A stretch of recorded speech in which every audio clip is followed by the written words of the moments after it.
Hello, everyone. Hello, everyone, and welcome.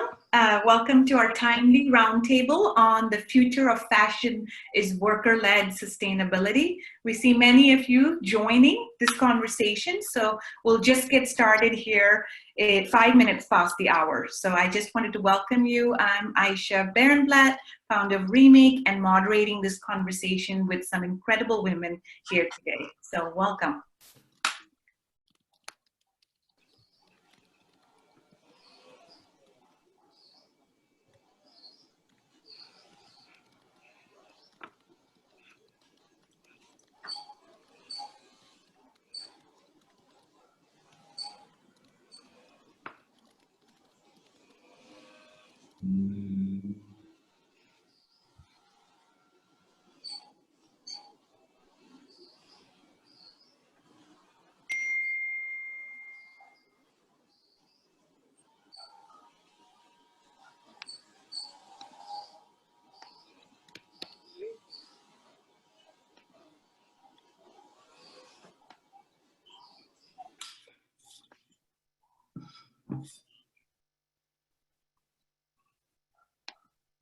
I just wanted to welcome a lot more people who are just joining. Welcome to our roundtable. The future of fashion is worker-led sustainability. In a few minutes here, we are really excited to welcome Senator Elena Dorado and Assemblywoman Lorena Gonzalez to give us some opening remarks. So if you just settle in, we will get started in about 2 minutes here.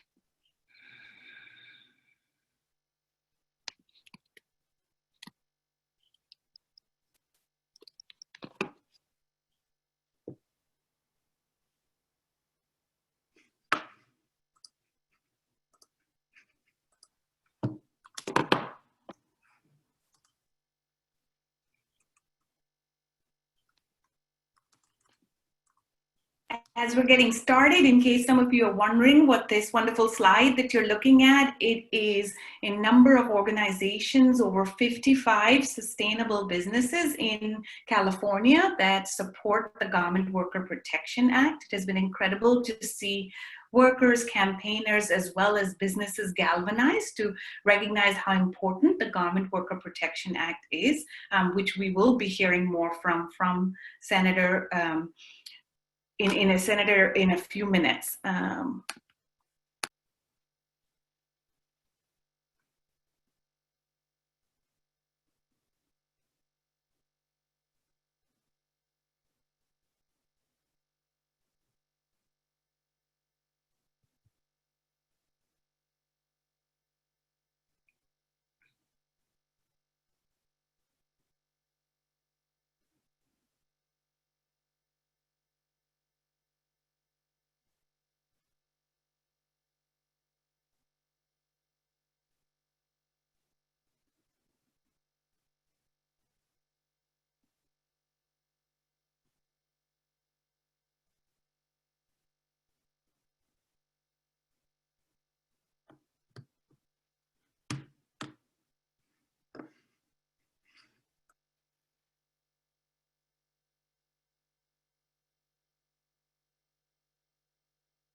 Hello, everyone, and welcome again. I see we have a number of people who've just joined, and since we have a packed agenda, we're going to go ahead and get started.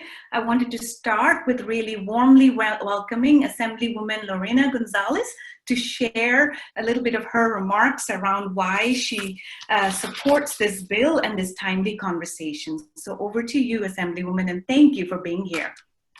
Thank you for having me, and thank you for everybody who is on this call to support garment workers, whether you're a worker yourself or somebody who is supporting this really important bill. I am devastated that we were not able to get this through the Assembly in the Senate during this time frame.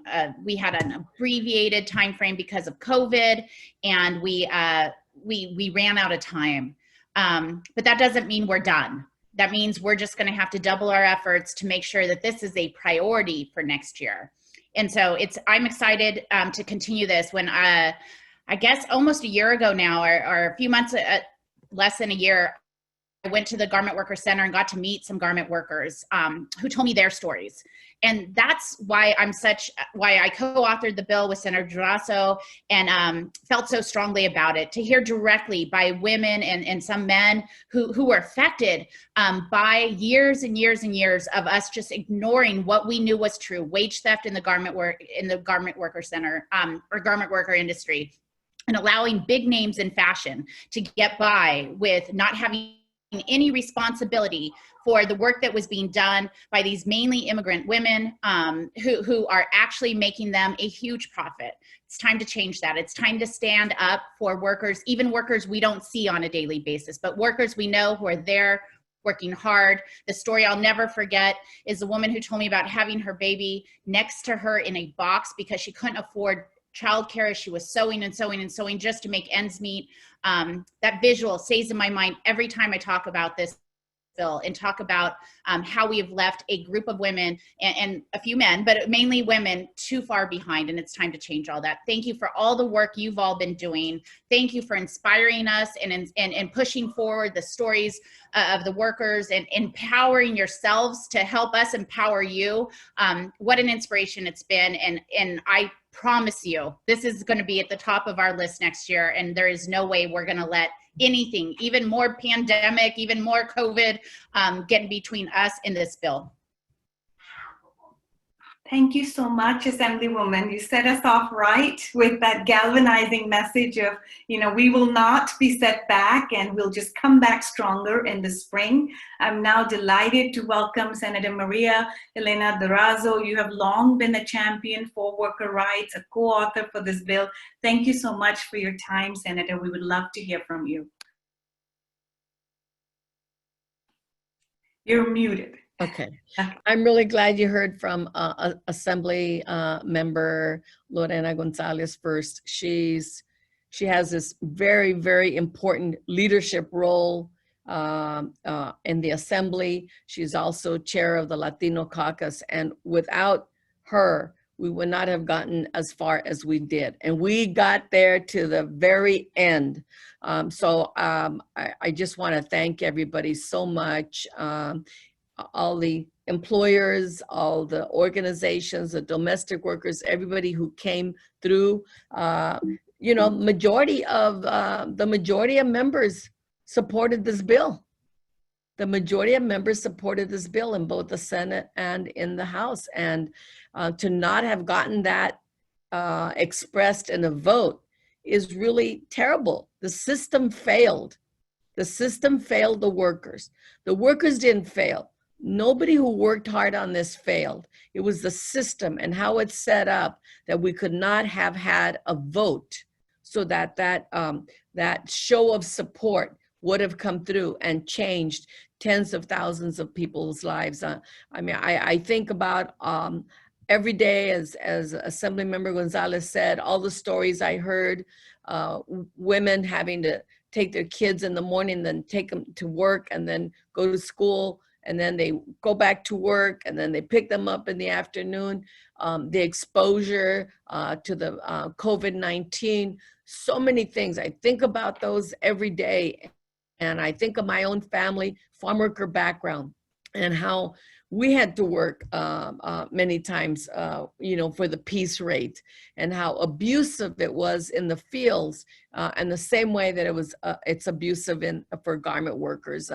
So we, you know, I think of, you know, every woman and their families, these women who go to work and then they still have to think about going home after a long, long day and not getting what they deserve, and having to cook, make sure their kids in this pandemic, time of a pandemic, get their homework done. I mean, all those are very, very real circumstances, but I think it's also been what gets me up in the morning, what makes me feel like this is all a worthwhile fight, is the courageous women who have just kept at it and kept at it. Les quiero decir que nada se nos va a poner en el camino para no ganar esta ley. La vamos a lograr. No hay nada que va a impedir el esfuerzo, la energía, su entusiasmo, su dedicación. Todo es la razón que yo puedo seguir adelante.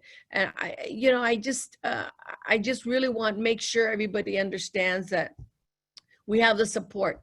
It was really hard, but we got the support. And it just goes to show you the power of collectively coming together and supporting one another when it's fair. Because all we're asking for is fairness, nothing more. So with that, you know, vamos a ganar tarde o temprano.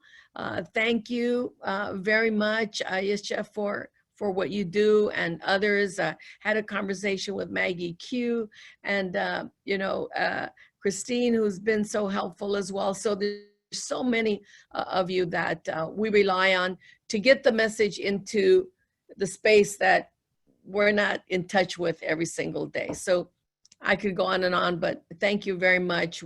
I appreciate, it's been a privilege for me to be part of this campaign.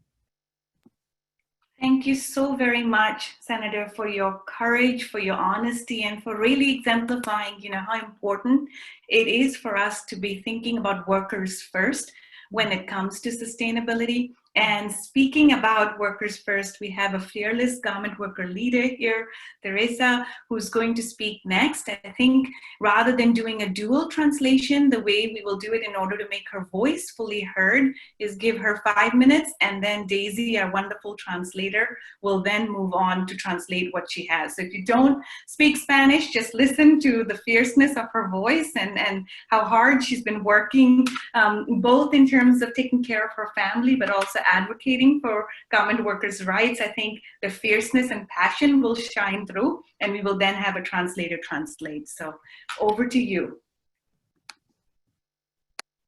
A usted, Teresa, cuando esté lista. Estoy lista. Bueno, mi nombre es Teresa Garcia. Tengo 32 años trabajando en la costura. Soy miembro del Centro de Trabajadores de la Costura. Y pues quiero decirles que estamos muy tristes porque no votaron por nuestra propuesta de ley, ya que nosotros teníamos fe, esperanza, que pues la ley nos iba a proteger. Nosotros realmente somos muy explotados. Nosotros trabajamos mucho para ganar trabajamos de 60 a 70 horas para ganar un sueldo de 280, 300, 350 dólares. Nos pagan muy barato. Nosotros no tenemos días pagados de enfermedad. No tenemos un rato para tomarnos un break. No tenemos nada. Entonces, pues es por eso que nosotros estábamos luchando por la ley, pero pues no votaron y vamos a seguir luchando. Gracias, Teresa. I'll be translating for her. She said, "My name is Teresa Garcia. I have worked in garment for the last 32 years. I'm also a member of the Garment Worker Center. We are all very sad that our bill wasn't voted on, We had hope and faith that the law would support us. We really are exploited workers. We are paid low wages. We work 60 to 70 hours a week, making about, $280, $300, $350 a week. We're paid very poorly. We are not paid for our sick days. We don't have paid breaks. And that's really why we're fighting for this law. We weren't able to get voted on this year, but we will continue to fight. Thank you so much, Teresa, for that fierceness. I hope for all of you listening, I really think if Teresa is not giving up the fight, then how can any of us? How can any of us as press, as campaigners, as everyday shoppers? And so I hope you're galvanized to say this fight is not over.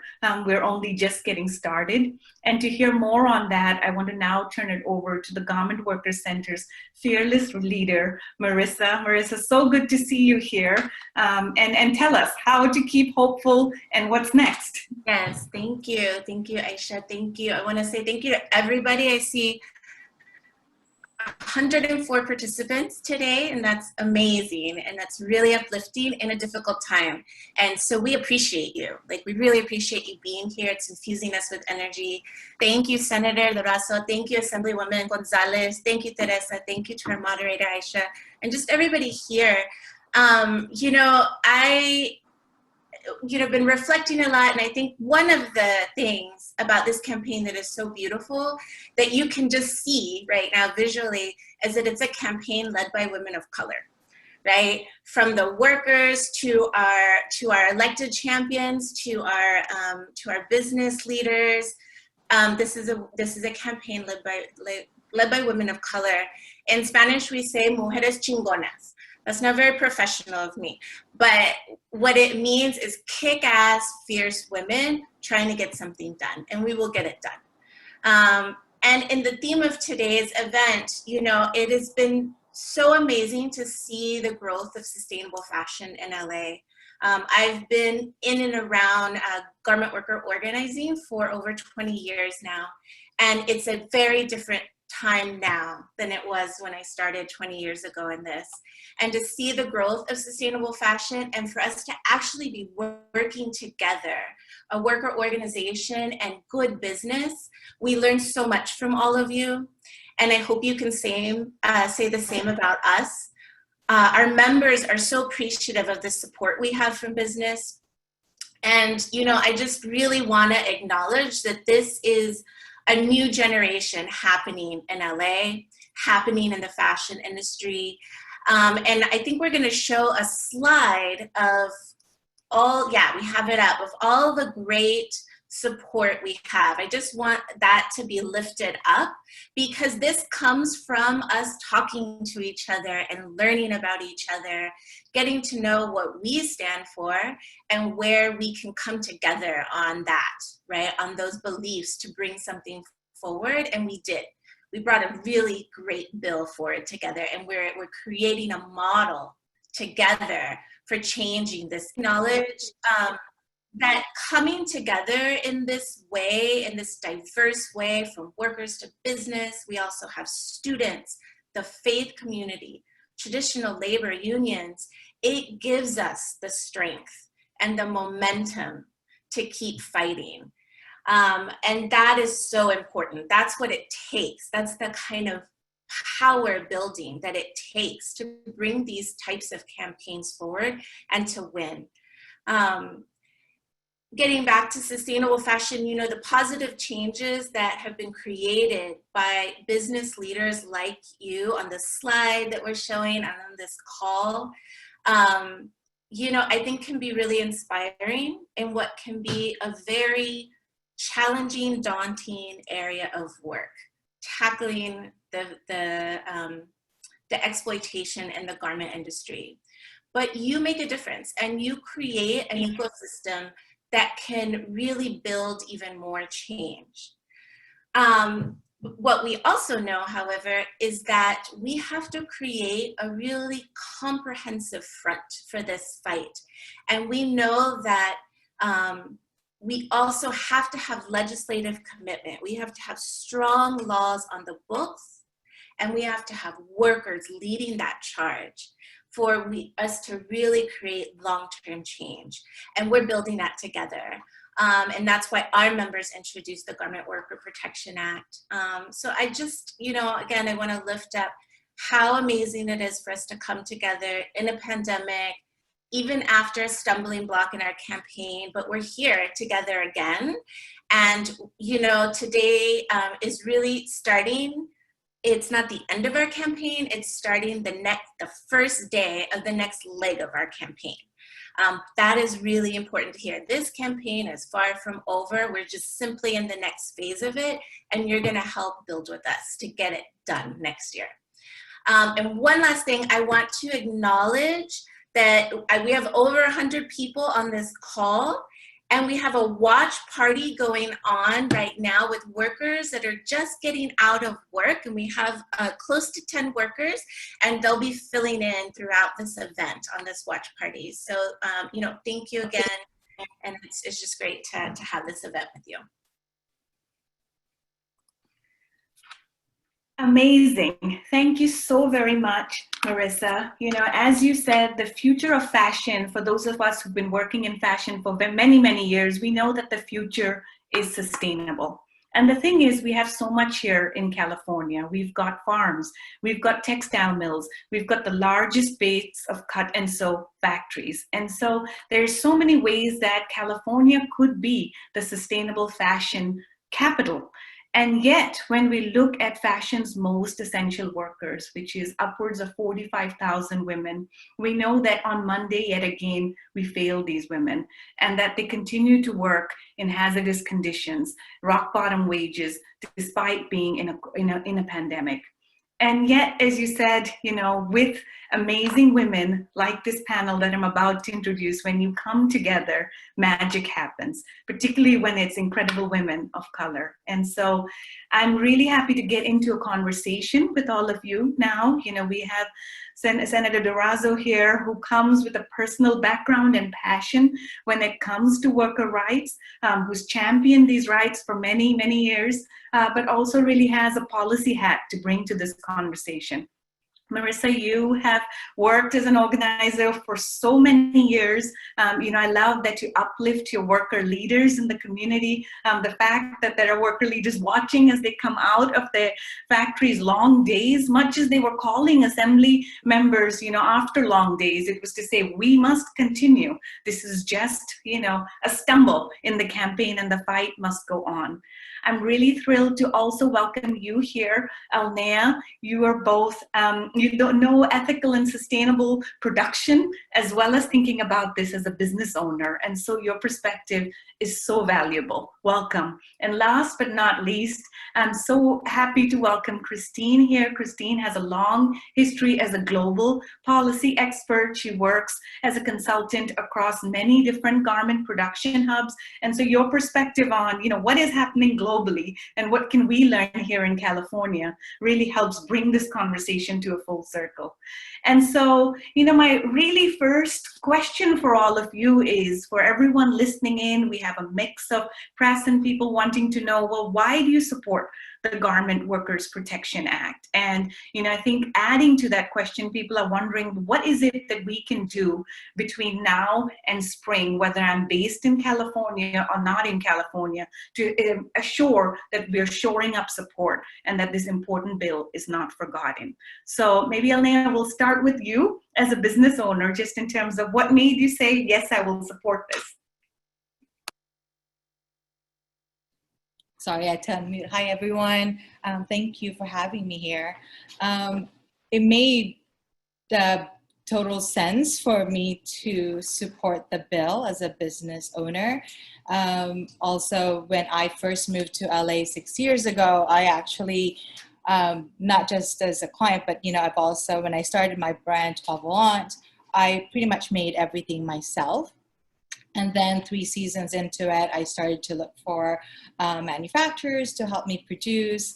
But I actually, instead of asking them to produce for me, I made friends with a lot of factory owners and the factory workers, the machinists, the technician, that I just built this empathy to be one of the machinists and technicians themselves. So I basically went into the factories asking to borrow or to use the machines. And that really gave me that experience on like the reality of Los Angeles and what we're dealing with. So as a brand owner, I decided that I needed to do something on my own.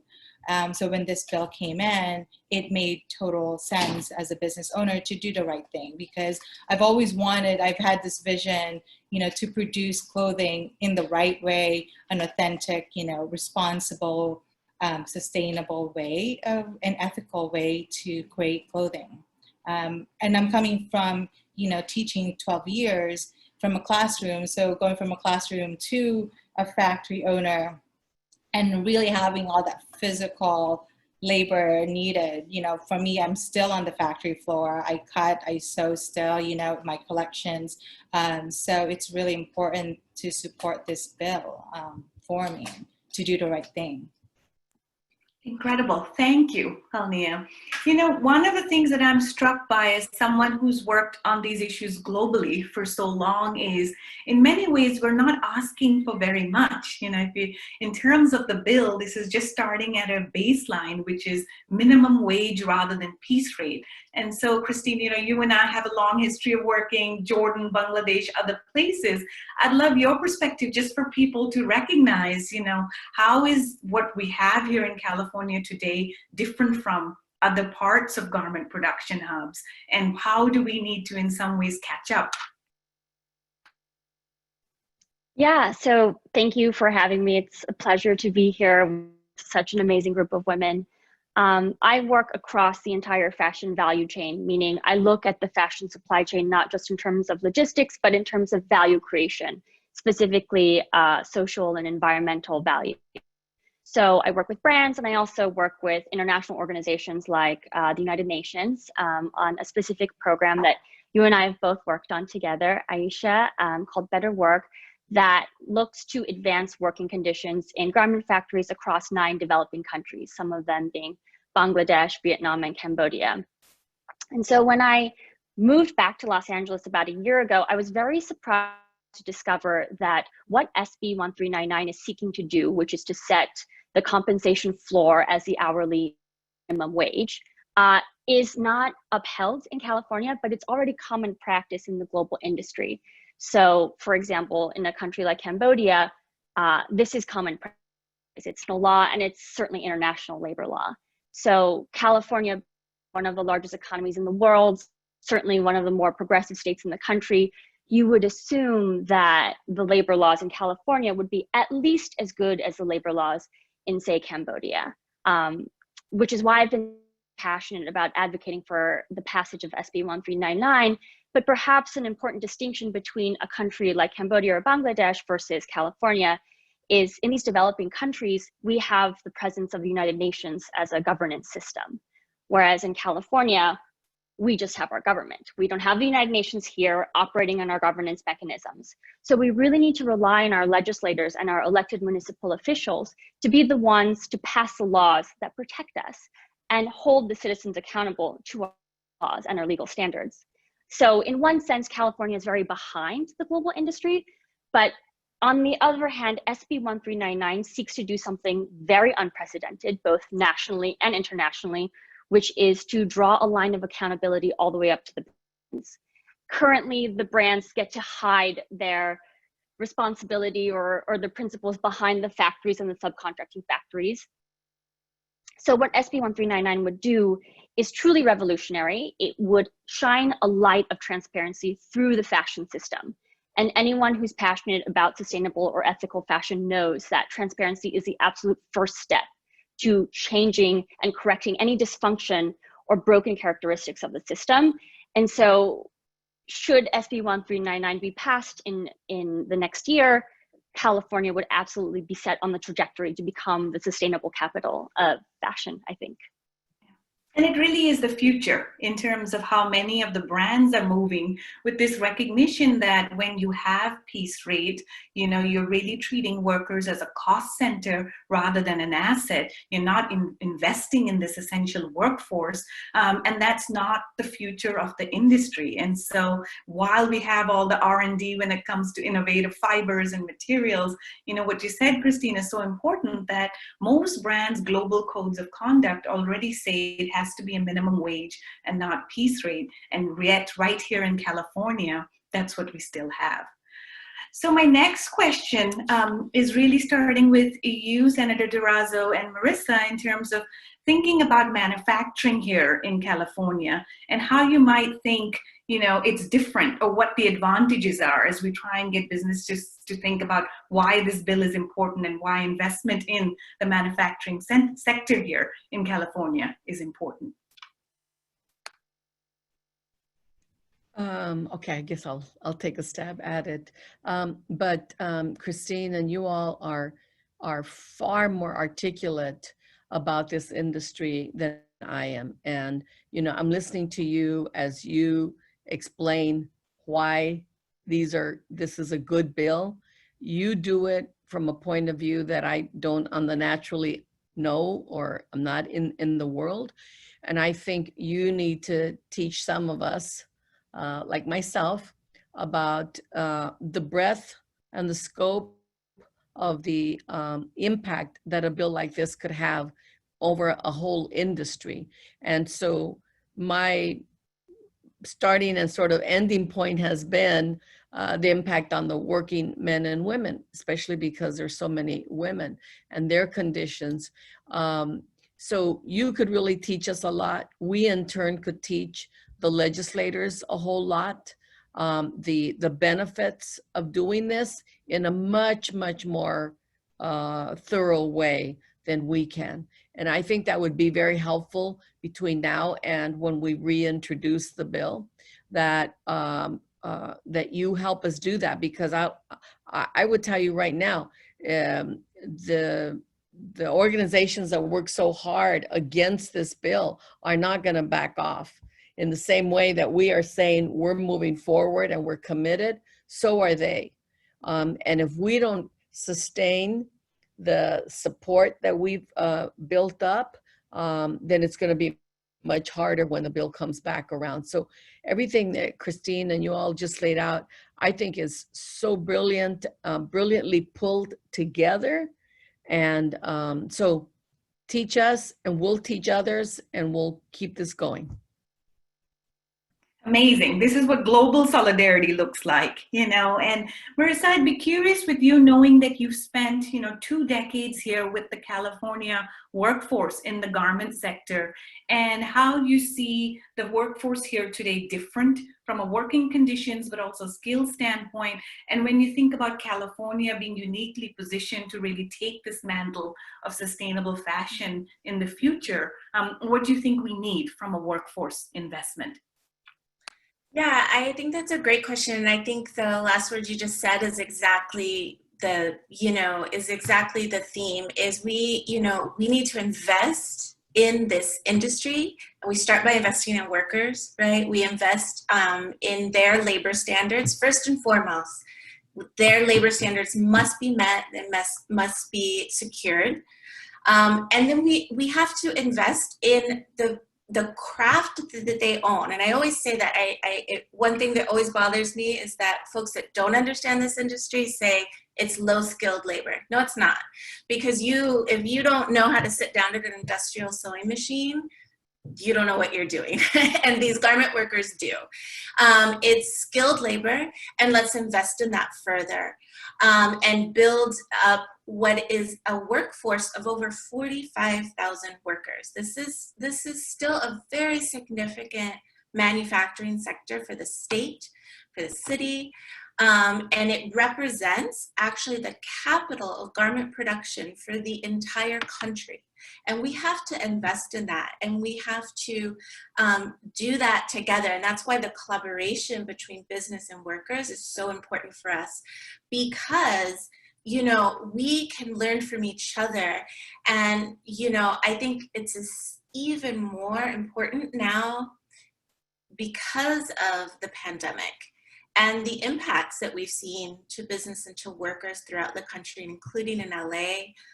How are we going to work together on recovery in this industry? How are we going to listen? What can we as an organization listen to from our business leaders and use our advocacy skills, use our advocacy platform to fight for that? Because a thriving industry can also mean thriving workers.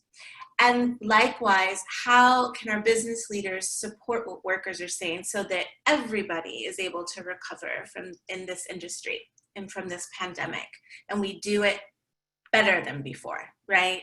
We're not going to keep the status quo of before. We're going to have better standards. So if we invest in this workforce and their labor standards, their skills, and we invest in the amazing small businesses, these startups and these growing businesses that know that they can do the right thing.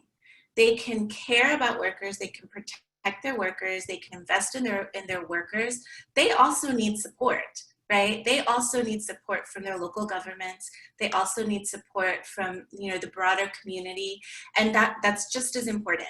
So we have to continue to build awareness about this industry and, you know, where the vulnerabilities are, so we can invest there together and listen to each other so that we're aligned, right? We're lining up our demands, we're lining up what will really be strategic in helping this industry to recover. And so I think that is what makes it exciting here, right? In Los Angeles, that we're the garment capital production hub of the nation, and we get to redefine it, right? We get to do that work by building the power that we're building, and that's really cool. It's an important space. We're right, you know, we have the LA port, and we have the infrastructure to really strengthen this industry. And I'm just glad that we're doing it, always keeping in mind that workers are the backbone of that industry. Mm-hmm. Well, you know, I love, Marissa, that you reminded everyone that this is high-skilled work, because often I think the wages don't reflect that.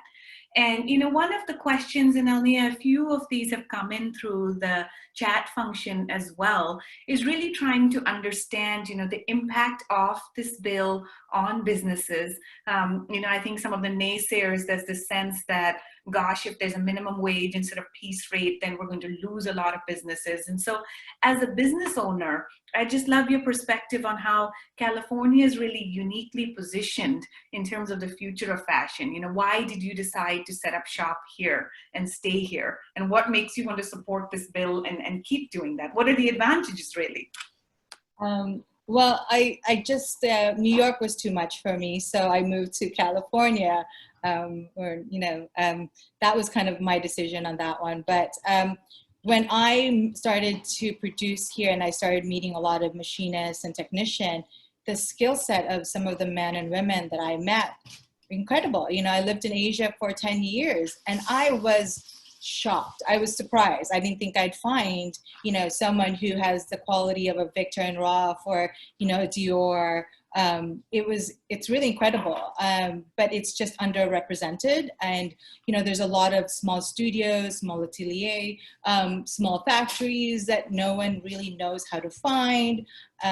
So for me, going around was just really exciting, because in 6 years, I've found so many amazing machinists, technicians that can just, I mean, we could be as competitive as Portugal, Japan, Italy, but it's just not together yet. So it's exciting, because if we work together to, you know, create vocational training and to push it together, LA could be phenomenal to bring jobs in. And I'm such an advocate for bringing all the jobs here to LA, because you know, so many of my friends are machinists, technicians, the factory operators. It's just, and when you come into our factory and you're paying the right wages, you have breaks that are paid, they have sick leave paid, you can see the difference, and I'm a small business, but it's working. I think, change is difficult, but if we continue to say, you can make these changes and still have margins, but it's all about educating the end consumer, educating the brands, educating, the production managers are coming through, reworking, reshifting, rethinking our behaviors, because it is, an insane industry. But it's really fun. For me, I love making clothes, and it shouldn't have to, be this painful. We should pay the right wages. Everyone shouldn't be scared to call in sick because they're not going to get paid for that. Just doing the right thing. And we have so much potential here in LA. And just a lot of the technicians that I've met, I'm like, oh my God, you would be, over at McQueen if you were in Europe, because the jackets that I've seen that are crafted here. But there's only 2 of them that I've met, and there's another 2 in another studio, and it's like, we need to bring it all together, and everyone can teach each other to do this, because we could be really competitive with overseas manufacturing. It's here. It's just disconnected right now. Thank you so much for that, Alnea. And, sort of to round this question up, so to Marissa's point, we've got a skilled workforce. To your point, we've got some incredible techniques and a way to build this industry to be more coherent. Kristine, I wonder, as you look at what's been happening during COVID globally across the fashion industry, how do you think this really uniquely positions California to be a success story? I know, for example, we obviously have some degree of vertical integration here. With COVID-19, we've seen a lot of closures and the supply chains globally being ruptured, first in February when raw materials weren't coming from China, then when a lot of Kutso factories started to shutter around the world. So I just wonder whether it's vertical integration, nearshoring, you just see some big reasons why post-COVID people would want to nearshore more. So I would say that fashion isn't unique.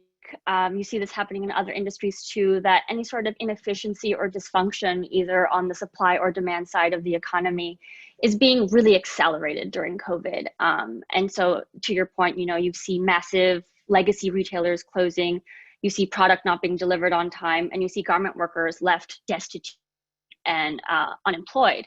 At the same time, during COVID, you see this increased awareness on the customer base. There's more advocacy on the digital side through social media platforms where customers are trying to hold their brands accountable to the principles and practices that they make their products with. And so the entire value proposition around the fashion sector is shifting post-COVID. And California can provide a compelling case for a new, fashion system 2.0, because we have all of the tiers of the fashion system in state. We have our cotton farmers, we have our fabric mills, we have our dye houses, wet processing facilities, our, very revered cut and sew factories, and we have the designers here. We have big champions of sustainable and ethical fashion like Patagonia, Levi, even Gap, all in state. So you could ostensibly make a carbon neutral product here. But beyond that, there is this cultural context in California that is very forward-looking, very progressive and collaborative, which engenders a hospitable environment for creating a new sustainable fashion system that you have as much control over overseas, let's say, because you don't have the same cultural ethos that is permeating across all the different actors in the fashion supply chain. So if anything, COVID has revealed all of the dysfunction in the sector, and there's no going back, I think, because the customers expect something else. Governments will still soon be mandating something different. So it's about time that we partner together and create a different type of fashion system, because the product is it's not just about look and feel anymore, it's about values and principles as well.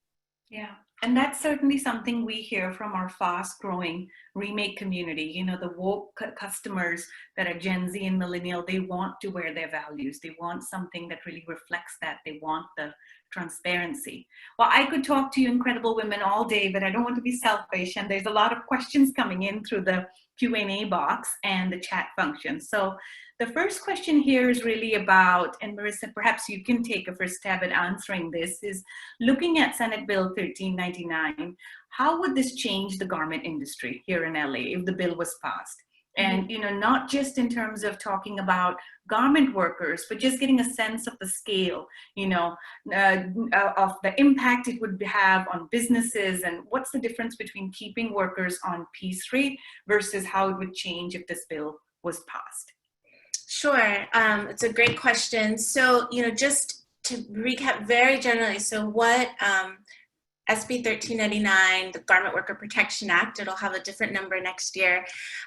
What it does is we were trying to get at the two main vehicles of wage theft that we were seeing through our legal clinic and that we were hearing from members and talking to experts, and that was the piece rate system, and it was the fact that there were gaps in legal accountability for unpaid wages in the supply chain. With respect to the piece rate, the impact of eliminating the piece rate, which is, you know, over 100 years old system that has been exploitative. It's an exploitative system when workers don't have control over it, when they can't bargain and say, hey, this is not fair, this doesn't reflect the labor I'm doing, which by and large, overwhelmingly is the reality in the garment industry, where you have an 85% rate of wage theft. You know, obviously not at the amazing leaders that are here in this panel today, but unfortunately they're still competing in a sweatshop industry. So where you have that inability to discuss your wages, to have those arm's length conversations with your employer, what happens is that workers are earning as little as 2 cents an operation, you know, for a seam they set, for a seam they sew, a sleeve they set, etc. 2 to 10 cents, you know, but with the rising minimum wage, which is right, you know, to do with the rising minimum wage, if the piece rates are not going up at the same rate that the minimum wage is, the burden then is on the workers to just work harder, produce more, and try to earn that minimum wage. And it's just simply an unfair system. We said we need to eliminate it, and workers should just be paid the minimum wage. That's all they're asking for. So changing that system would just have broad, you know, just bring broad change in the industry where workers can know what they're going to get paid at the end of their pay period. Workers tell us all the time, I don't know, you know, like it varies, you know, because they change my piece rates in the middle of an order, or they change my piece rates if I am doing really well and I'm fast, right? And so having that stability for workers is going to be a monumental change. Making sure they get minimum wage is going to be a monumental change. And then right now, in terms of the gaps in accountability, right now, when a worker doesn't get paid, they can go to the State Labor Commission and they can say, I didn't get paid minimum wage, and they can file a claim against their employer. And they were supposed to be able to go up their supply chain and hold every key actor, you know, from the intermediary manufacturers to the fashion brands accountable for their unpaid wages. But that was the intent of a law passed 20 years ago, but it hasn't happened. Layers of subcontracting have taken that ability away from them. And so we want to close that gap. And what we believe from our many, many conversations with workers and experts and business leaders is that if we can level that playing field and sort of, you know, get everybody along the supply chain engaged in monitoring conditions and being accountable for wages, it balances out for everyone. It assures it for workers, right? And they don't have that assurance right now. It has that impact then on their families as well. Absolutely, on their families. When workers are earning an average of $6 an hour, imagine the ripple effects of over more than doubling that, because that's what the minimum wage is. It's $14.25 to $15, depending on the size of the factory. So if you can more than double their wage, the impact to the family, to the household, to the community, that ripple effect is huge. And what is the impact of business? You know, I defer to our business leaders here, but what we've heard is level that playing field for us. It shouldn't all fall further down, lower down the supply chain. Everybody needs to be accountable, especially when fashion brands, it's been proven that they're dictating unreasonably and unrealistically low prices that they're paying for their orders, and actually making it difficult to comply with the minimum wage and overtime down the supply chain. Wow. Changing those two things, we think, comes at this issue of wage theft from two different but really important angles. So that's what we're trying to achieve with this bill.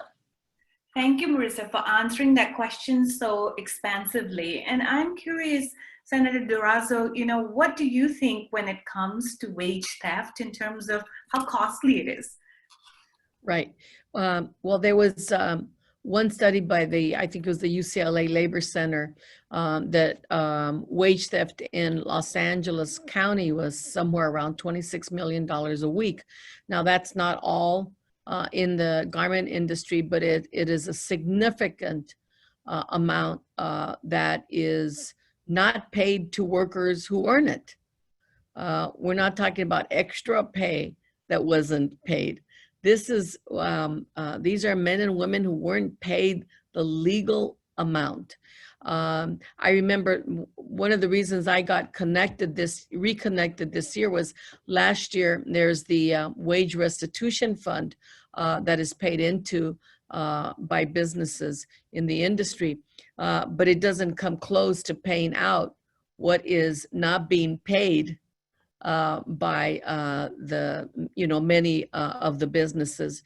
And so these women came to testify because they had these cases that had already been investigated and concluded that they were owed the money. And here they were 1, 2, 3 years later, still trying to collect, a few $100s because it was so important to their livelihood. But the other part is that we end up, first of all, other businesses get a bad rap saying this is the garment industry, doesn't pay minimum wage. You all who treat your workers fairly get a bad rap. And this industry shouldn't have that reputation. It also makes it, I think, less competitive for businesses who do the right thing, who do pay, who do treat their workers right, because that costs more money. You're not competitive. You can't when businesses are relying on a model of paying such terrible low wages. But I want to add one more thing. The piece rate is not enforceable by law. So no matter, I got this question asked a lot by members who said, well, isn't that the minimum wage? Don't all businesses have to pay minimum wage? But the system of piece rate by unscrupulous employers is used to squeeze more and more work. And you can't say, well, you promised me you were going to pay 15 cents. Now you're going to pay me 5 cents. That's not enforceable. What is enforceable is minimum wage, and that's why that should be the way that workers are paid. And I just, if I can, I just want to throw out 2 ideas that I think, in case I get cut off or have to go. I would say 2 things that could be done now before the bill is reintroduced is that this administration, the governor's office, is making executive orders and decisions all the time about what to do, the impact that COVID-19 is having on families. And I think that we have a right to say to the governor, what are you doing for garment workers who are having their wages stolen during this time of COVID-19, and where safer conditions aren't being done. We could make that something to follow up on. We don't have to wait until the bill is finally implemented. And the second thing is, we should go to the leadership of the Senate and the Assembly and say, this bill should have been put up for a vote. And had it been put up for a vote, we would have won. We would have had a new law in this state. But they didn't. Since they let the bill fail without a vote, you can say, next time when we get it, we want your commitment that it's going to be put up for a vote. So those are just two particular things besides the broader campaign. Thank you. That's so helpful, Senator Dorado. I know there's many people already asking, whether in-state or out-of-state, what can I do? And so thank you for centering everyone on what can be done. Alnea, there's a question here for you, which is really wanting to get a sense of, as a brand that's doing the right thing, it would be helpful to hear of your challenges when you are paying your workers fairly, when you're running your business sustainably, and yet you then have these other brands that are essentially undercutting your business by running this low wage piece rate business. And how does that affect your business to be competing in sort of an unfair playing field, if you will? Well, I have to say no a lot, because we get approached by a lot of brands, and we work through some of the numbers, and if it doesn't make sense for me and my team, I just have to say no. And it's frustrating because it happens a lot, and but I've been very selective in who we bring on to the facility and who we work with. That's something that I've learned in the last 2.5 years. That it's really important to find brands that have the same, practices as us, and the same, that they want to go into it.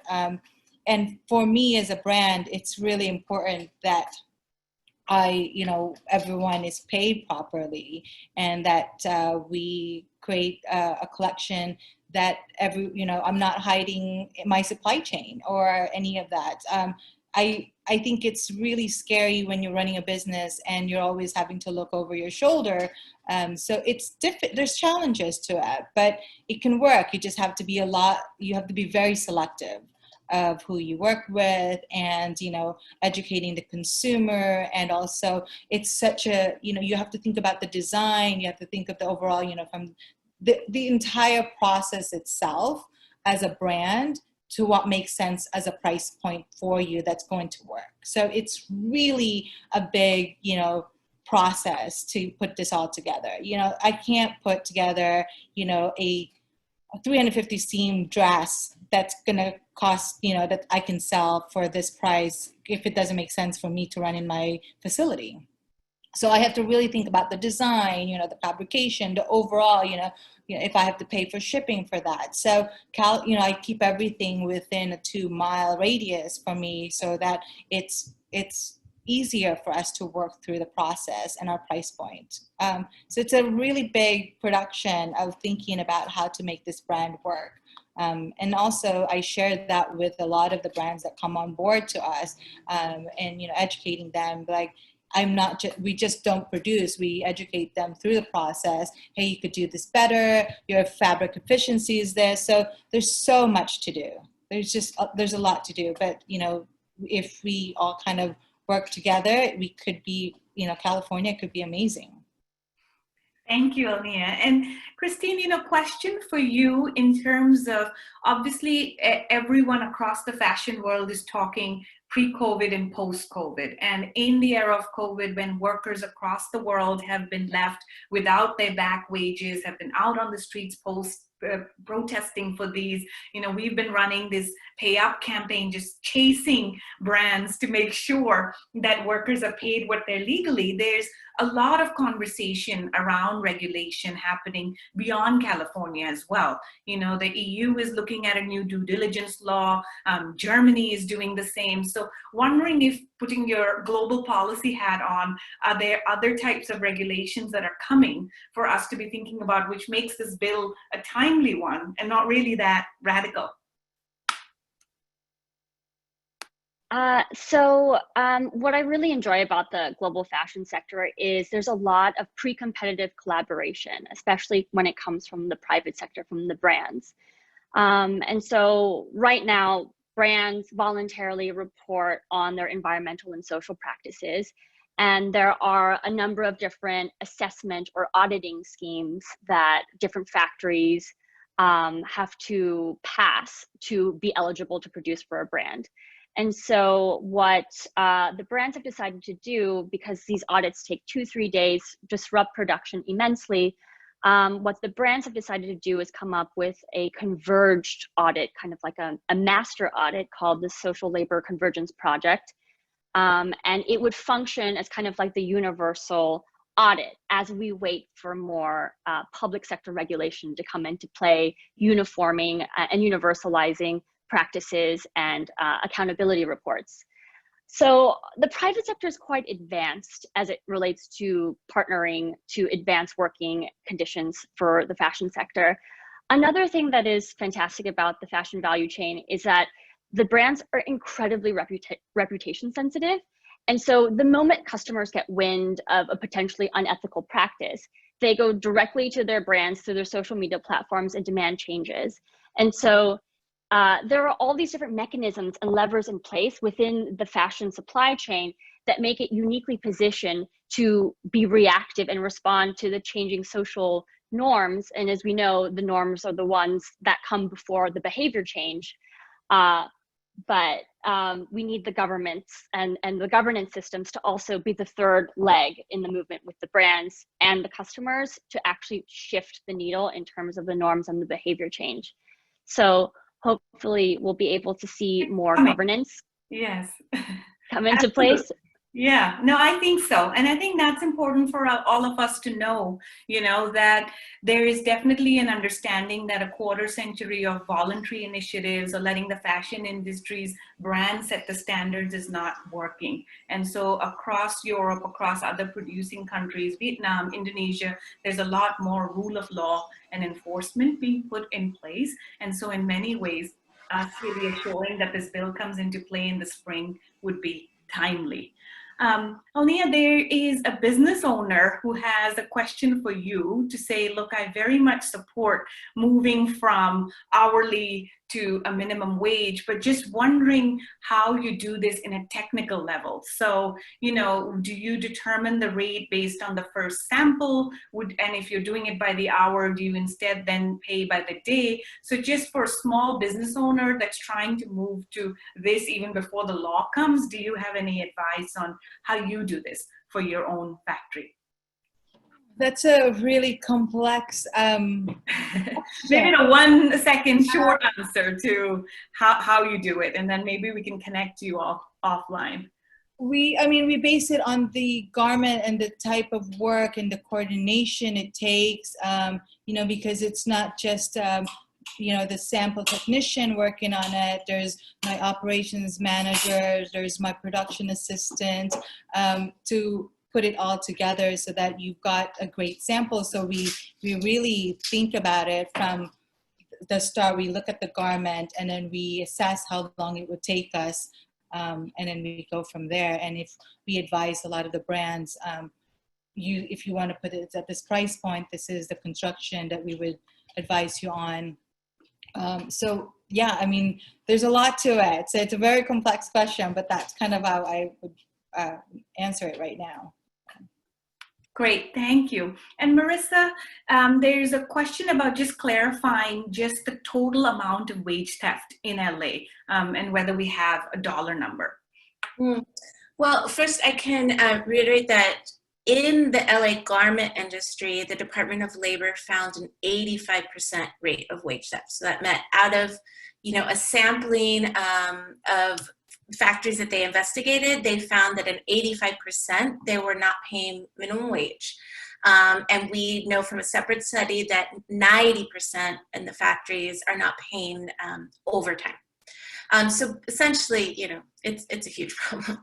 The UCLA Labor Center a few years ago issued a study on wage theft in various low-wage industries in Los Angeles.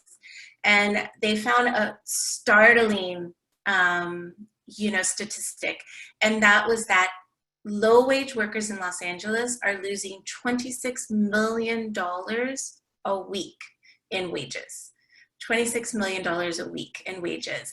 And we know from that study that the garment industry of like other low wage industries like domestic work or, restaurant, back of the house kind of work, that it's the biggest sector that is having wages stolen, is seeing wages stolen. So the problem is still a mountain, right? We're still in there, and we still have a lot to do, but we have the solutions. We have some solutions, and we're seeing it work out in some factories and a growing number of factories, and we have policy solutions. So that keeps me, inspired. Well, I thank you all so much for, this expansive way of bringing back together, how this bill in many ways would leave California better off. It's good for workers. It's good for sustainable businesses like Alnea's. It's good for the future of the industry. One of the things I've certainly been struck by during COVID is how many fashion brands have had access, the smaller ones, to PPP money or to corporate bailouts, and how you don't see any of that trickling down to shore up support for fashion's most essential workers. And that we know that, here's an industry that's widely profitable. Many of the brands and retailers here in California have been doing great, even during the COVID crisis.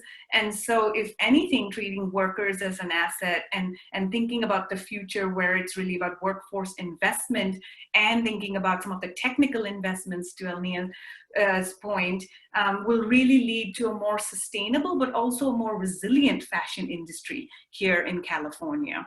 So, with a few minutes to spare, I wanted to do a very quick popcorn round of just going around. And for all of you, we have, still 90 some people hanging on the line who are saying, I'm fired up. I'm inspired by all your important work. I want to make a difference. And so the question is, if between now and spring, we have our work cut out to make sure that this bill passes, to make sure that workers are not forgotten, what is it that people can do? What might you personally be doing? What might be your one call to action for the audience? And Daisy, if it's okay with you, maybe we'll start with Teresa first. She's been, coming out of her factory after a long day and listening in. So if you could please ask her to tell us what she would like us to all do and how she plans to keep fighting the good fight. Teresa, la pregunta para usted es, ¿qué es algo que tú quieres pedirle al público que hagan en este momento y cómo vas a seguir tú luchando? Pues mire, en primer lugar yo le doy las gracias a la señora Durazo, que es nuestra campeona, y ella está con nosotros. Y yo lo único que le quiero pedir al público, a los aliados, a nosotros los costureros, que nos unamos para apoyar al centro de costura, ya que ustedes que están ahí adentro del centro de costura nos ayudan a nosotros. Es la forma en que nosotros podemos salir adelante, unirnos para seguir luchando. Y muchas gracias a todos por su tiempo y no nos vamos a vencer, tenemos fe, tenemos esperanza en que esto un día va a cambiar.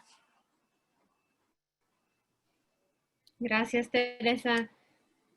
She shared, that she really wanted to start off saying thank you to our champion, Senator Durazo.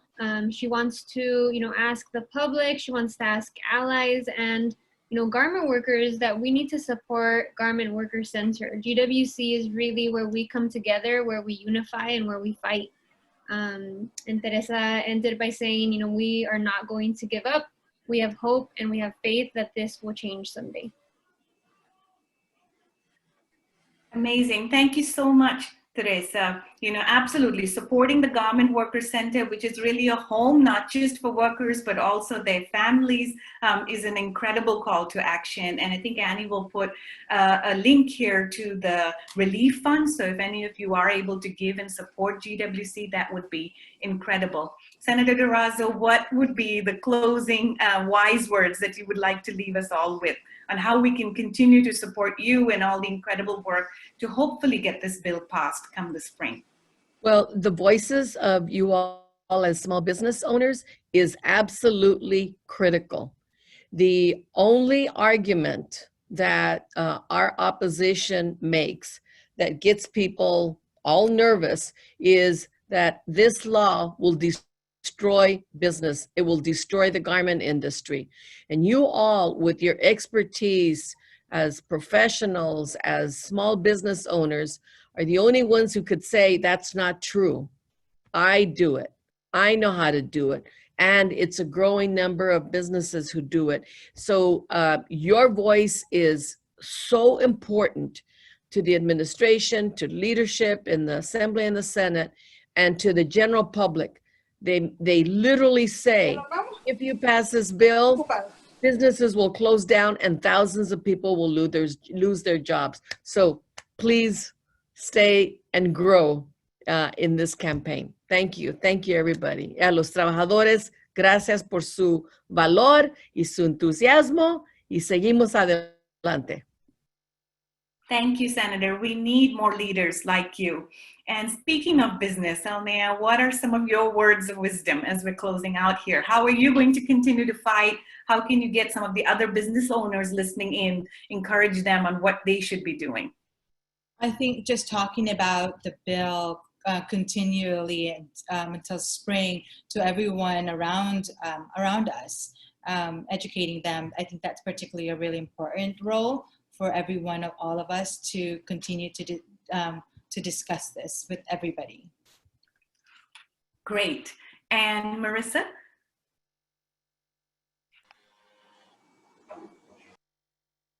Sorry about that. Yeah, I think, my message is, as the senator said, as Teresa said, we're not done.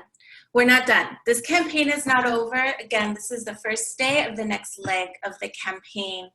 I want everybody here to know that if you want to be part of that, join us. We're going to grow and grow, and we're bringing our bill forward again next year without hesitation. We're going to be on it again. I want to remind everybody this is a solution that can work. This is a bill that can work, and it had support. We did not lose in a vote. We had the votes to win this. We only didn't get past this very last stage because a literal clock ran out on us as a number of things were happening on the floor of the houses, and the clock ran out on us. Some bills were prioritized, ours wasn't prioritized enough. And we're gonna grow so that, as the senator says, so we can tell those House leaders, so we can tell our elected officials, we matter. I wanna share a story with you. When we were watching the Zoom party of the last day of the floor session until midnight with our members, what they said, two things. They said, they didn't care about us. They didn't care. They didn't prioritize us. And they said, but it doesn't matter. We're going to keep fighting, and we're going to make them care. And that's exactly what we're going to do. We're going to make folks understand that this industry is a priority, and workers' rights are a priority, and leveling the playing field is a priority. So we're taking all that frustration, all that heartbreak, and we're going to use it. That's our energy. We're going to come back, and we're going to fight harder. And I think we really have the capacity to do that. We have doubled our membership through this campaign in a pandemic. During a pandemic, we still are meeting with 70 workers every other Saturday on Zoom. We have approximately 300 people on our roster, and it's growing and growing. And not only is it growing, but they're getting trained, and they're galvanizing to organize for this bill. They did countless media interviews. Our members did legislative visits by Zoom, by phone, from the factory, you know, outside of the factory on lunch. They did community visits, student presentations, and direct action in the street during the pandemic, including in a car caravan. We grew our allyship with you all. And I was at GWC when we opened our doors 20 years ago. What we're doing right now, this collaboration, we've not done it before. This is historic, and we're gonna use that. And we gained insight. We gained insight and experience in our organizing, and we're gonna become even more strategic next year, and we're gonna win. And again, we did all this during a pandemic. So if we can do that, we can get right to the finish line and only lose because of a technicality. We can do this next year. It starts now, and we absolutely need you. Thank you. That is an amazing way for us to close, and look at us, we're right on time. I just wanted to thank all our incredible panelists and all of our wonderful participants who've been saying, how can I be involved? There's an email here, outreach@garmentworkerscenter.org, you know, sign the petition, donate if you can, email to say, how can you be connected? We need business voices, we need policymakers, we need press, we need campaigners. And together we really can make LA the future sustainable capital, not just of the United States, but the world. And we're going to do it. And so, you know, leaving you all with Marissa's wise words, we're not finished. We're only just getting started. So stay tuned. We'll continue to have these conversations and hopefully have some good news to share come the spring. So thank you so very much to all our wonderful panelists, to Senator Dorado, and to all of you. Take good care. Thank you, everybody, for being here. Thank you.